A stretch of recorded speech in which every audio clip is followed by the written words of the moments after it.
I'm not Tia Eldridge. So Tia cannot be with us today, and I've been asked to step in for her. Of course, I've never seen those slides, and I will be making up everything. So let's discover what's there is in this deck. No, not true. I'm Frédéric Desbiens. I help out with program management at the OpenHW Foundation. Among other things, I'm a staffer of the Eclipse Foundation. All right, so this presentation is about RISC-V. So when we say RISC-V, what are we talking about? Well, essentially, this is the 5th iteration of what we call the RISC computing architecture. RISC being reduced instruction set computing. So historically speaking, processors were using in the past very long instructions, very complicated. And at some point, researchers started to have this idea that maybe we can design processors with short, very predictable, the same size instructions and improve computing because of that. So RISC-V is the 5th iteration, so to speak, of that idea. And really, it's the first community-developed, commercially successful instruction set in history. So that's quite an accomplishment from a technical perspective. And really, it's a huge community. So there is RISC-V International as the steward of the RISC-V instruction set.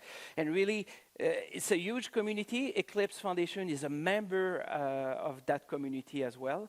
And of course, we are trying to, push little projects there. So when we look at the history of RISC-V, you can see that this is still a very young, let's say, initiative in the sense that you think about established instruction sets. The ARM instruction set goes back to the 80s. The Intel instruction set has its roots in the Intel 4004 in the early 70s. So they are fairly more mature. So in this case, first version of the RISC-V ISA was developed as a research project in Berkeley by a professor and a team of students.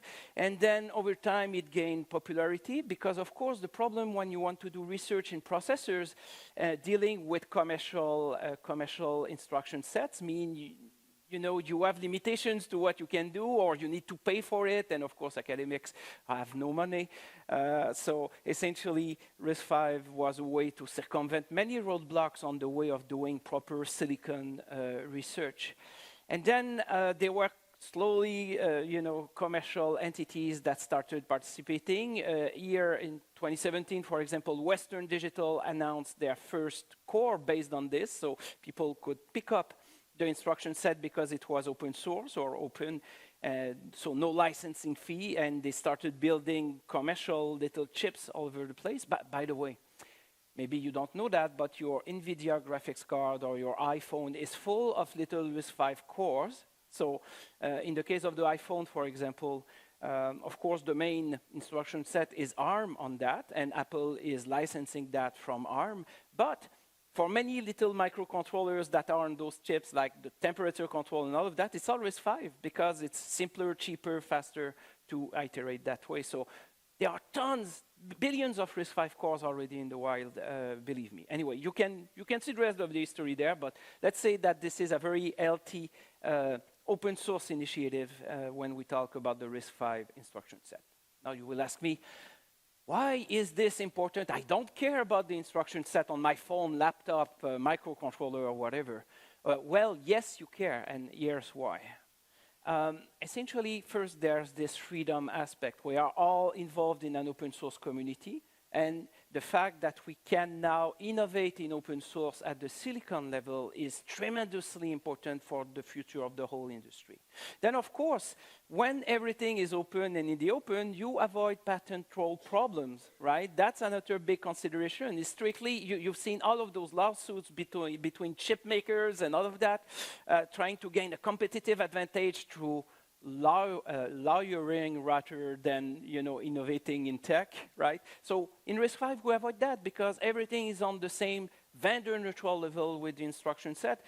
And not only that, but the simple fact that it is open means that it is much more flexible and configurable than any other alternative. So in other words, you don't have to beg an ARM product manager, let's say, to do whatever you want, because you can innovate yourself, you can contribute to those specifications, and of course, this means chip development becomes much more democratized. Of course, producing a chip is a magnitude or several orders of magnitudes more expensive and longer in terms of effort than building software.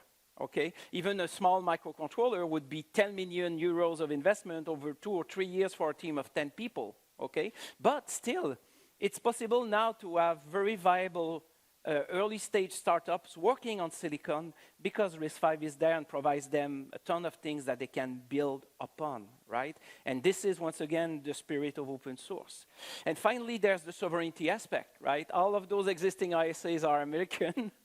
So from this aspect, RISC-V International is based in Switzerland, which means from intellectual property perspective, you avoid certain pitfalls related to geopolitics, okay? And so RISC-V instruction set is nice, but to me as a software developer, because this is my true trade, right? It's a bit useless. I mean, it's nice to read all of those manuals and specs about instruction sets, but it doesn't give me a platform to work on. And this is why OpenHW Foundation has been created. And the goal of OpenHW Foundation is really to make RISC-V as an instruction set and take it a step further by having true processor cores and other hardware designs based on it that you can pick up and build actual processors out of it. Some of our members do just that, right? So, and the key word on all this text blurb here is really professionally verified. I think it's up somewhere. He didn't read it because we have several versions of that slide. But essentially, the distinction between many of the open source RISC-V stuff you will find on the internet and what OpenHW Foundation does is that we have professional verification engineers on staff, like my friend Cairo over there, who was the star of our video there.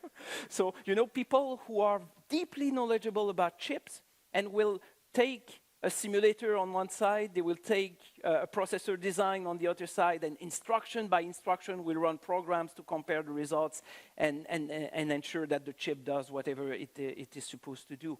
So we have professionals like that, which means that what we offer is not totally production ready in the sense you wouldn't, you know, in a matter of weeks get a product to market, but maybe in a matter of months, which is incredibly faster than anything you can do, you know, traditionally in the silicon space. And so what we have, of course, are, you know, those processor cores and this processor IP, which is aligned on the RISC-V ISA. So we really collaborate with them, and we are part of this global innovation ecosystem. So when we look at OpenHW Foundation, it's called a foundation, but in fact, it's a working group of the Eclipse Foundation. So they are part of our big, happy family here at Eclipse. And really, everything is permissively licensed. So you can pick that up, build products, sell products. You don't own a cent to anyone from an IP perspective. So that's a game changer. And really, we are the world leaders, the only place where you have this kind of professionally verified open source RISC-V cores anywhere, okay? And really, we have many, many global partners from industry and academia working on this with us. So our two strategic members, both of them from Europe, and specifically from France, are CEA and Thales.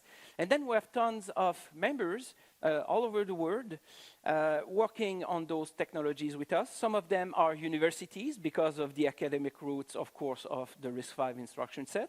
Some others are software companies because we need good software to run on those chips. And some of them are hardware designers and other people involved in silicon. So it's really a big, happy family. And you are welcome to join. Of course, we need more friends and more money.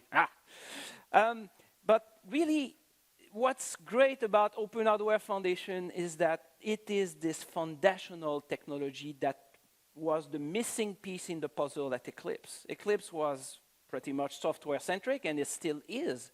But when you consider the addition of OpenHW Foundation, it is this foundational layer that now means we can deliver everything in open source, from the chip to the real-time operating system, Eclipse ThreadX, other operating systems like Oniro. We have DevTools, we have application building blocks in SDV and IoT and other vertical domains. And then, of course, we have OpenVSX as a channel to distribute our developer tools, etc. So it's really the most comprehensive ecosystem in open source that you can think of in the industry. And you're all part of it, so congratulations.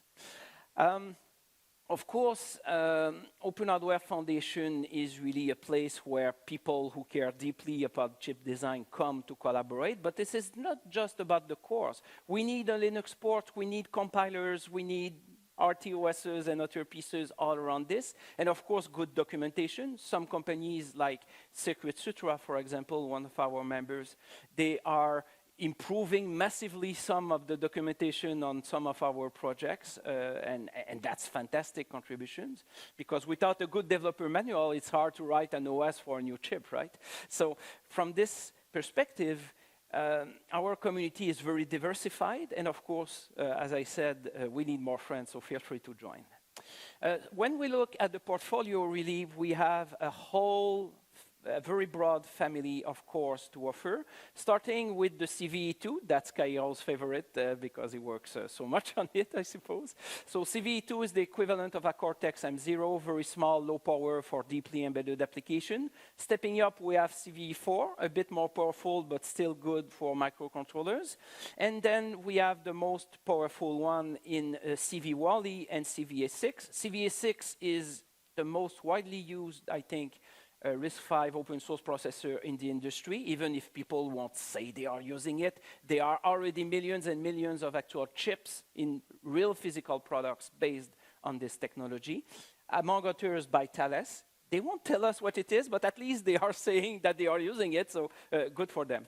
And then there is CV-Wally. It's interesting because there is this upcoming textbook in June where CV-Wally is the narrative, let's say, used to structure the textbook to teach about chip design. So the next generation of chip designers and verification engineers will have been trained on this fantastic technology. And then we've got CVA5, which is a version of one of our cores that works on FPGAs, so you can experiment in that environment as well. So anyway, we are part of broad collaborations. OpenHW Foundation is involved in research projects at the EU level. Of course, we collaborate with RISC-V International. And now, partly because of me, I'm the software guy bridging the gap between OpenHW Foundation and the rest of the software ecosystem at Eclipse. So we need this because, well, silicon are important. You've seen during the pandemic, no cars because no chips. So we're trying to solve this by having a sovereign chip facility production in Europe, and we need to grow this. And there are several European initiatives, once again, around this. And I think I will probably be out of time soon. How much time? I'm done.